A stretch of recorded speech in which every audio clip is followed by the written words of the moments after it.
What's going on, guys? This is Brian from Quantum Motorworks, bringing you another demonstration tutorial today on our handy dandy 2002 Honda XR100R. I think today's project at hand, we're going to replace that old rear shock. Last time I touched it was probably back in high school.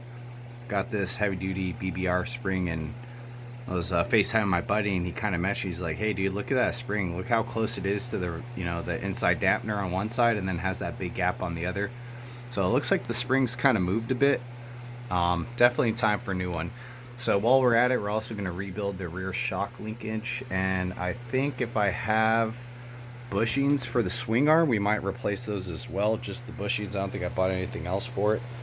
But at least at minimum, rebuild the link and replace the shock. I do have some parts. Have an all balls.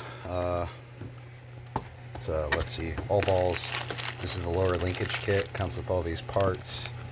New inner spacer seals, bushings. This doesn't actually have bearings. I don't know what this is right here. It looks like some type of bearing, but not that I can see in the parts diagram. And then I have this fancy, rear shock here that we're going to go ahead and install. I'm hoping it's going to kind of hold up. This spring here looks a little bit more light duty than what I was kind of hoping for, now that I'm kind of taking a look at it and looking at the one that I have currently installed.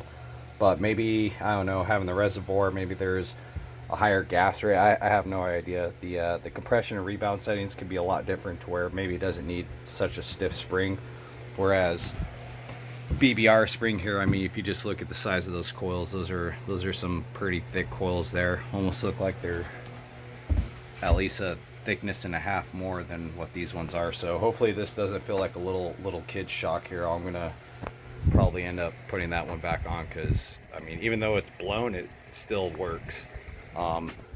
This one doesn't do anything, then I don't know, I'll put it back up on eBay, or maybe I'll see if it'll fit one of my other bikes. Okay, so first things first, I went ahead and sprayed a little bit of oil on all these fasteners. Jacked up the rear tire up off the ground. We have a stand here, bike's kind of slung, front tire's on the floor. That should be good enough to drop the linkage and remove the rear shock, having the bike supported the way it is. So to get these fasteners off, looks like we're going to need some 17 millimeters and a 14. And then I think it's the same thing, most of them are 14s, and then this 14 on the back side is a 12.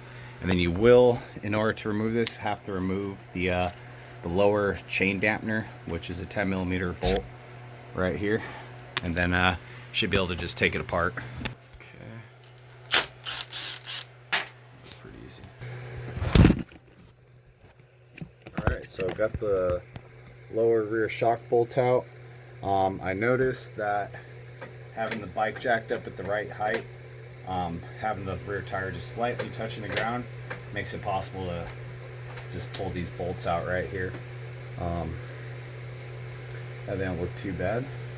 Looks like somebody greased them. I wonder if I did a bunch of work for this bike when I was younger, and it's just been a while and I forgot.